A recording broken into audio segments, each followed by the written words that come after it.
So since I have a lot to do, and I do not really exactly have much time, because this is going to be basically 2 videos into one, a hamster mail video and also me cleaning out, not really like cleaning out my hamster cage because I've already done that already before, but decorating her cage Halloween themed and all the things that I've got to go ahead and create her cage all Halloween theme. But I'm going to quickly go ahead and do this, open this hamster mail. Probably, sadly, not going to go ahead and read the charity of the month, but I will leave links below to the charity of this hamster mail month. And I heard, and I've seen inside their Instagram, that the next box that they're going to be having is for Halloween. So this one's not the Halloween box, but the one that's after this one will be the Halloween box. So I'll be waiting for that one. Okay, hamster mail. Sadly, will not be reading the charity of the month because this is gonna be a very long video and I don't have that much time, sadly.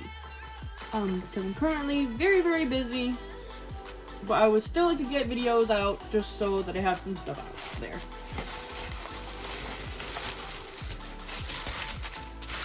These are some new things that my hamster has never had before. She has some little harvest forage from like Healthy Hopper. So it looks like there's like some oats, some carrots, some corn. So yeah, with the Halloween theme I might sprinkle this around or even mix this with the mix that I'm planning to go ahead and make. That's also going to be inside this video as well, that I'm going to go ahead and dehydrate. But yeah, there's a lot to do and a small video that I'm going to go ahead and try to put it in. So I'm going to try to fit as much as possible. If it's longer than what I expected, I'll probably put it into 2 parts or just put this and the decorating of my hamster's cage into one, and then cutting and dehydrating the mix that I'm gonna go ahead and do onto the next video that will be uploaded hopefully either a day or 2 after the other. So yeah, there's this, there's the carrots that I'm probably gonna go ahead and just probably not really exactly use them, since like I'll use this for like Easter, but since it's Halloween theme, I will not be using this, but this will be used on Easter. This will be one of the decorations for Easter.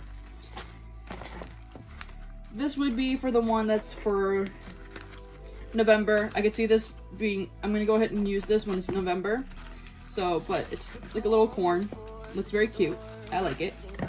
And yeah, so I'm gonna go ahead and use this into the fall. This will be one of the decorations for the fall.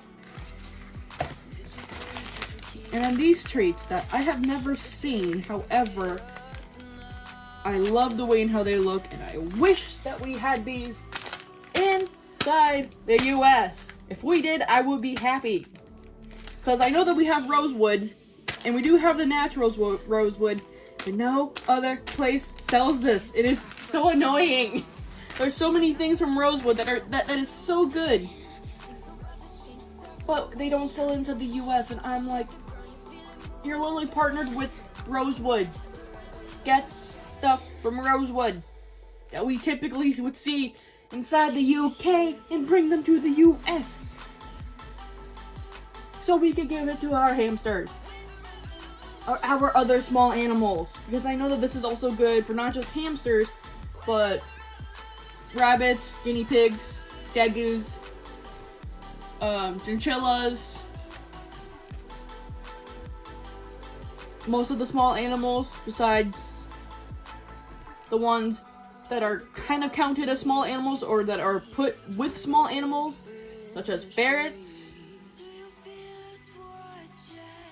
I don't know why they put ferrets in with the small animals when ferrets are mostly carnivores. and most of the animals that are put in small pits are omnivores and herbivores, so yeah. And sadly, there's even much more less stuff for ferrets than there is for hamsters, because a lot of people don't understand that they need a lot of stuff. They may be cheap.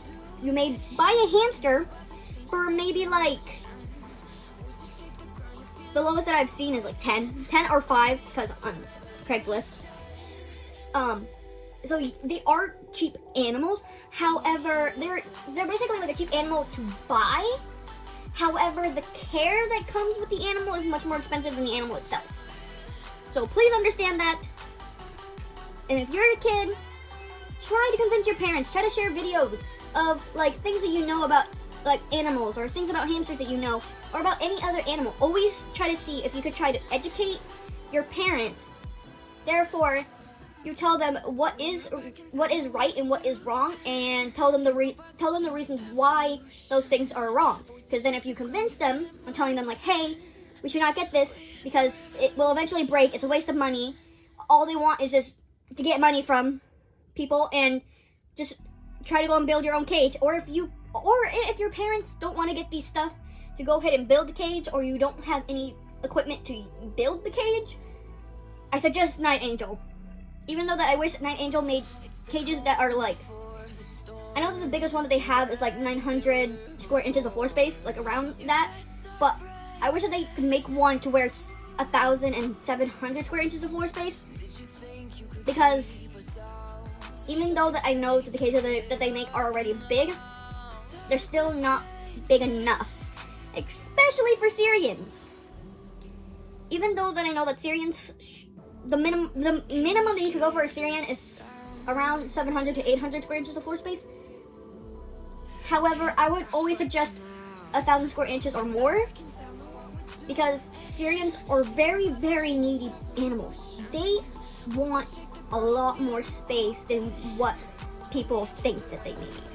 Because it's like you putting, the same way how you put in your hamster, imagine that if you put in your own child, even if you don't even have a child. Imagine if you were put into that small of a cage. Let's say that the house that you have is the size of a bathroom. You have your bed on one side. It has to be like the smallest bed that you could probably get, which is probably like, I guess like a twin size bed, I believe. I don't know what is the smallest one besides a twin size bed, but imagine one side has your bed, the other side has your bathroom. There's no door because there's no room for it. There's no room for a door or for your own little space. So you have your bed on one side, you have the toilet on the other side, you have a shower next to the toilet, you have a sink that's next to the toilet, and your kitchen is next to your bathroom. There's nothing cutting between any of those spaces. They're just in one huge giant jumble.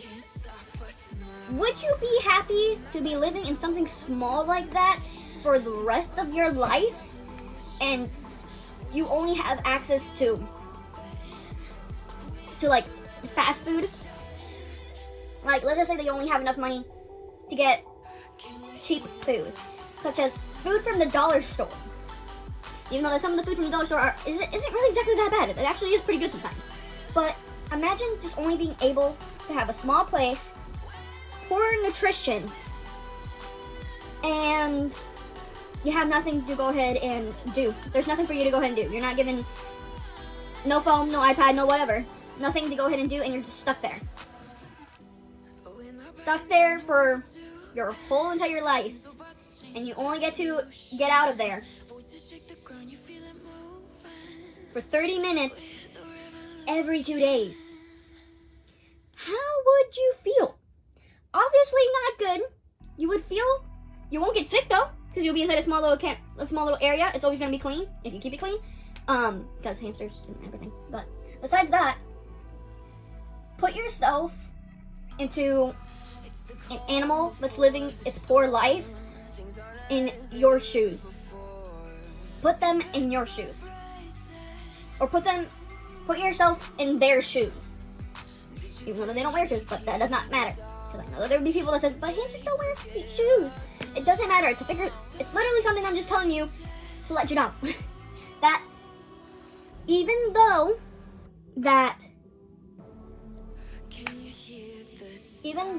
you think that what you're taking care of your hamster is good, put yourself in that cage. What would you do if you were in that small of a cage?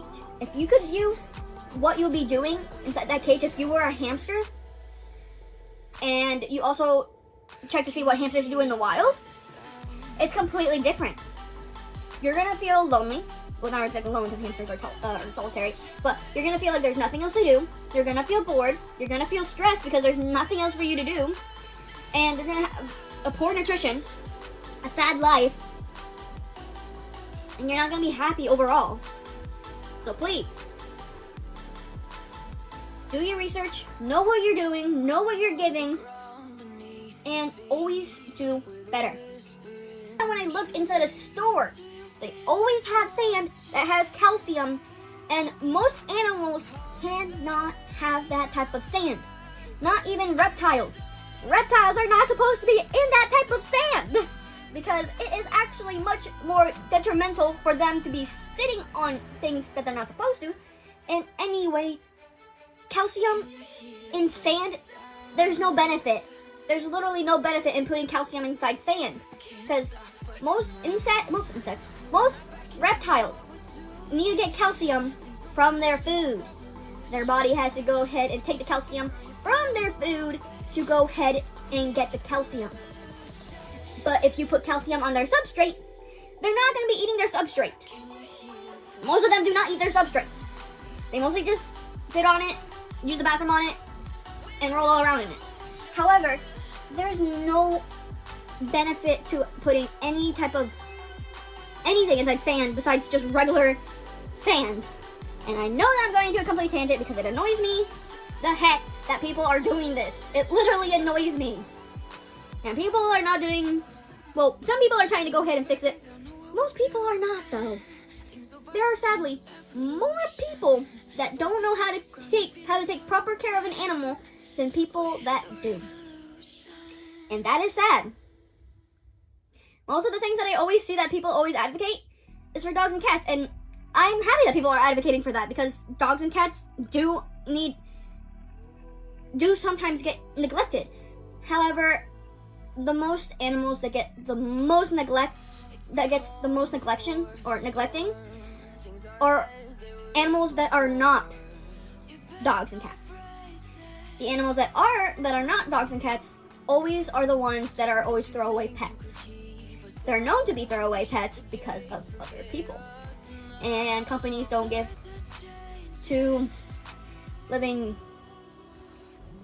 poops, I guess, about those type of animals because if they are making money with the things that they make that are not even right for small animals or any type of animal, they don't care. If it makes them money, it makes them money.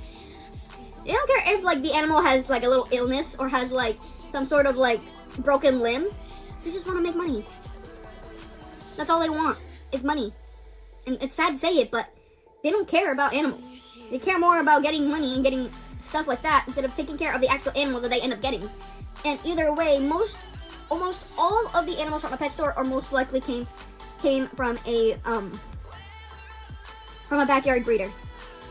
Sadly, that's just how it is. Almost all the animals from pet stores are from a bad place. That's why you see them whenever like you try to see them, they're scared. They're afraid. They bite because they've not been socialized. They don't feel comfortable. They don't feel safe. They end up getting illnesses because they don't have good genetics. And that's why sadly hamsters don't live that long. It is sad because imagine you having like a deep connection with your hamster for like a year and a half, maybe even a couple of days of just having it with you. You make a bond with that animal. And seeing it go in just less than a few months to sometimes even less to a year, sometimes even less than 2 years. it's heartbreaking because it's like you wish that they could live longer, but it's poor genetics, and the pet industry doesn't really care about this type of animals, as sad as it is. The thing that gives them the most money is dogs and cats, because most people adopt dogs and cats because dogs and cats are the main animals that people gravitate towards. However, we should also try to advocate for also all animals, and not just dogs and cats, because all animals deserve a home. No matter how big or how small they are, or even how young or how old they are, they should be given a chance to have a home. And I hope eventually that everything around the world for other animals will be well, will be good. So we could at least get rid of the stuff that is useless, harmful for any animal. Because if we start to eliminate all the things that are harmful, maybe people will actually care on those animals. Because right now, sadly, it's just sad at this point. Because I would be searching around every other place to try to find like a veterinary facility that does more than just dogs and cats. But there's only a few. Sometimes there's even none. There's 0 veterinary facilities that is willing to go ahead and help with like a guinea pig, rabbit, hamster, gerbil, dagu, sugar glider, chinchilla. It's so rare, and I don't want it to be rare. Because the more rare that there are for small animals and everything like that, like a veterinary facility that we could take our small animals, the more things are not going to change, and things are not going to make it easier, and people are going to think that if you get a small animal, they don't have to go to the vet, which is not true. They have to go to the vet at least once or twice in their lifetime, maybe even sometimes more depending on their condition. And having no veterinary facilities that has a place to where they could go ahead and take supposedly exotic animal to the vet, then people are going to think, oh, those animals don't go to the vet. They don't need to go to the vet. They'll be fine. If they get sick, they'll be fine. They could go ahead and deal with it. Oh, if they get a cut, they have an infection, oh, well, not much of what I can do. And that's the thing that I don't like. I don't want people to think that way about animals, because animals deserve more than what people think. Which is kind of funny, because humans are animals. And I like how, as animals ourselves, we treat other animals like they shouldn't exist. Can't stop us now. We're not back in town, know what we're doing. Things about to change, it's evolution. Voices shake the ground, you feel it moving. We're the revolution. Can you hear the sound?